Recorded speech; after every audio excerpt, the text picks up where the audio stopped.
نبی پاک صلی اللہ علیہ وسلم کی حدیث ہے مسلم میں طبرانی میں، حضور نے فرمایا آؤ میں تمہیں پچھلے زمانے کے ایک ایماندار نوخیز ولی اللہ کی بات سناؤں۔ پچھلے زمانے حضور نے فرمایا پچھلے زمانے میں ایک بادشاہ جادو کے زور پہ حکومت کرتا، جادوگر بوڑھا ہو گیا تو کہنے لگا بادشاہ کوئی نوجوان میرے پاس بھیج دے، اب میں بوڑھا ہو گیا ہوں میرا پتہ کوئی نہیں کب مر جاؤں۔ ایک نوجوان کی ڈیوٹی لگائی، بڑا زیرک سمجھدار اپنے رعایا میں سے چن کے جو ذہین فطرت مزاج بچہ تھا وہ اس نے لگایا۔ اللہ کے محبوب علیہ الصلوۃ والسلام فرماتے ہیں بچہ جادو سیکھنے لگا، وقت گزرنے لگا۔ بچہ جب جادو سیکھنے جاتا تو رستے میں ایک راہب بھی تھا جو انجیل جانتا تھا، وہ اللہ اللہ سکھاتا، لوگوں کو حضرت عیسیٰ علیہ السلام کی تعلیمات سے آگاہ کرتا۔ اس نے دیکھا کہ یہاں بھی لوگ اکٹھے ہیں تو وہ بچہ اس راہب کے پاس بھی اٹھنے بیٹھنے لگا۔ اب جب اس کے ساتھ اس کی گفتگو بڑھنے لگی تو اس کو باتوں میں لذت آنے لگی۔ اس نے راہب نے پوچھا کہ تو کون ہے اور کس طرح سے آیا ہے، کیا تیرا معاملہ ہے؟ اس نے کہا جی میں جادو سیکھنے جاتا ہوں، آپ کی باتیں مجھے بڑی اچھی لگتی ہیں۔ اس نے کہا دین سیکھ، جادو سیکھنے والے کافر ہو جاتے ہیں، قرآن و دین سیکھنے والوں کو اللہ کامل ایمان عطا فرماتا ہے۔ فرمایا یہ سیکھ۔ بچہ بیٹھنے لگا، اس کے پاس آنے لگا، باتیں دل میں گھر کرنے لگی۔ ایک وقت آیا کہ مسلمان ہو گیا، اور مسلمان کیسے ہوا؟ بچہ کہتا ہے میں تجربہ کر کے ہوا، اب میں تھوڑا سا وقت جادوگر کے پاس بھی جاتا اور باقی سارا وقت وہاں بیٹھتا۔ میں ایک دن جا رہا تھا تو رستے میں اژدہا تھا، بہت بڑا سانپ تھا، رستہ روک کے کھڑا تھا۔ یہ حضور نے بیان کی حدیث، نبی پاک صلی اللہ علیہ وسلم فرماتے ہیں بچہ کہتا ہے کہ رستے کے اندر سانپ ہے، رستے بند ہے، لوگ چھتوں درختوں پہ چڑھے، ہراش ہے۔ کہتے چھوٹا سا روڑا میں نے اٹھایا تو میں نے کہا اللہ اگر جادوگر سچا ہے تو اسے مار دے۔ چھوٹا سا روڑا میں نے پھینکا، اژدہا کوئی نہ مرا۔ پھر چھوٹا روڑا اٹھایا، میں نے کہا اللہ اگر وہ عالم سچا ہے تو اسے مار دے۔ اب جب میں نے روڑا مارا تو اژدہا مر گیا۔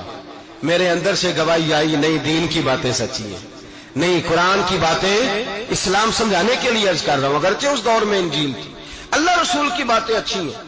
کہتے میں مسلمان ہو گیا، اب میں نے راہب کے پاس ہی رہنا شروع کر دیا، جادوگر کے پاس چھوڑ دیا۔ اس بچے نے آنا، بادشاہ پوچھتا کہاں زیادہ وقت گزارتے ہو تو وہ بات گول کر دیتا۔ وقت تیزی سے بڑھنے لگا، اللہ نے اس نوجوان میں طاقت پیدا کر دی۔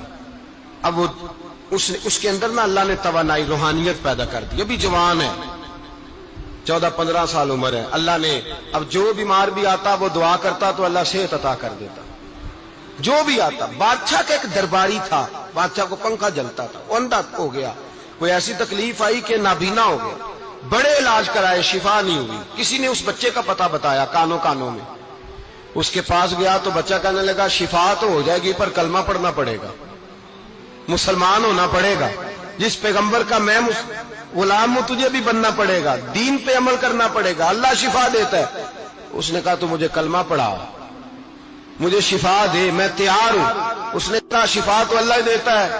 اس نے اللہ تبارک و تعالیٰ کا ذکر کر کے دعا مانگی، یہ مسلم شریف میں حدیث ہے، طبرانی میں موجود ہے۔ اللہ نے اسے شفا دی، اس نے کلمہ پڑھنا شروع کر دیا۔ یہاں ایک نقطہ لکھا ہے ہمارے علماء نے، کہتے ہیں جب اللہ ولایت عطا کرتا ہے نا تو یہ سفید بالوں والے کا حصہ نہیں ہوتی۔ اگر جوانی میں کوئی آدمی توبہ کر کے تصوف کے راستے پہ چلتا ہے تو سب سے زیادہ ولایت اللہ اسے عطا فرماتا ہے، سب سے زیادہ ولایت اس کے پاس ہوتی ہے۔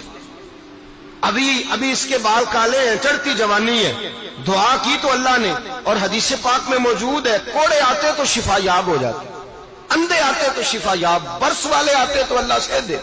جوان ہے آدمی جس کی آنکھیں ٹھیک ہوئی تھی، بادشاہ نے پوچھا کہ کیسے شفا ملی تو کہنے لگا میرے رب نے شفا دی ہے۔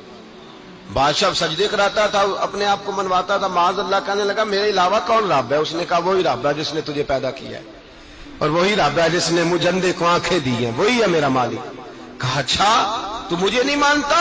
کہا نہیں میں اپنے رب کو مانتا ہوں۔ بادشاہ نے اسے سزا دی، ستایا، اس نے بچے کا پتہ بتایا، پھر بچے کو بلا کے ستایا تو اس راہب کا پتہ بتایا، راہب بھی قتل ہو گیا، نابینا بھی قتل ہو گیا۔ بادشاہ نے کہا سپاہیوں سے اس بچے کو لے جاؤ اور پہاڑ کی چوٹی پہ جا کے نیچے پھینکو تاکہ مر جائے۔ بچہ پہاڑ کی چوٹی پہ گیا تو ہاتھ اٹھا کے کہنے لگا یا اللہ میرے لیے نہیں اپنے لیے، میرے لیے نہیں اپنے لیے انہیں اپنی قدرت کے جلوے دکھا، میرے لیے نہیں۔ اللہ کے بندے اپنی جان بچانے کی دعائیں نہیں مانگتے، اپنے لیے انہیں اپنی قدرت کے جلوے دکھا، یہ دعا مانگی، جتنے لوگ ساتھ آئے تھے وہ سارے زمین پہ گرے اور سب مر گئے، پہاڑ سے گر کے مر گئے۔ بچہ واپس سیدھا بادشاہ کے پاس کہنے لگا لو بھائی میرے رب نے مجھے بچا لیا ہے۔ جوان کا ایمان دیکھو، میرے رب نے مجھے، بولو میرے اللہ نے مجھے ایمان کی گواہی دے رہا ہے، میں بچ گیا ہوں، تو جھوٹا ہے، میرا رب سچا ہے۔ اس نے کہا لے جاؤ اس کو دریا میں، کشتی میں بٹھاؤ، بیچ دریا کے جا کے دھکا دے دو۔ بیٹھے کشتی میں، دریا کے بیچ گئے، اور جب جا کے وہاں اس کو دھکا دینے لگے تو اس نے کہا اللہ میرے لیے نہیں اپنے لیے، انہیں اپنی قدرت کے جلوے دکھا۔ بس ایک طوفان سا آیا، جتنے سپاہی ساتھ آئے تھے ڈوب کے مر گئے۔ وہ بچہ اٹھا اور سیدھا پھر بادشاہ کے پاس، اسی کے پاس کہنے لگا لو بھائی میرے رب نے مجھے بچا لیا ہے، تیرے پاس آیا ہوں۔ وہ کہنے لگا تو کیا مصیبت میرے گلے پڑ گئی ہے، کیسے جان چھوٹے گی؟ تو بچہ کہنے لگا اگر تو مجھے باندھے درخت کے ساتھ اور سارے ملک کو بلائے، لوگوں کو اکٹھا کرے، پھر تو مجھے تیر مارنا، میں تجھے بتاؤں گا کیسے مارنا ہے، میں مر جاؤں گا۔ اللہ کا بندہ نوجوان ایمان دیکھو، مرنے کے طریقے بتا رہا ہے، میں تجھے بتاؤں گا میں کیسے مروں گا۔ یہ بات کہی، بادشاہ نے سارا مجمع جمع کیا، ملک سارا باہر آ گیا، درخت کے ساتھ باندھ دیا۔ کہنے لگا بھائی لوگوں یہ مجھے مارنا چاہتا تھا، مار نہیں سکا، اب میں اسے بتانے لگا ہوں کہ میں کیسے مروں گا۔ اسے کہو جب تیر مارے تو ساتھ میرے رب کا نام بھی لے، میں اپنے رب کے نام پہ جان دوں گا۔ بادشاہ نے اللہ کہہ کے تیر مارا، پیشانی میں لگا، بچے کی روح پرواز کر گئی، جتنا مجمع کھڑا تھا سارا کلمہ پڑھ کے مسلمان ہو گئے، سارے مسلمان ہو گئے سارے۔ میرے رسول پاک سید عالم صلی اللہ علیہ وسلم نے نوجوانوں کو بتایا جب تمہارے اندر ایمان کی قوت آئے گی تو اللہ تمہاری مدد کرے گا۔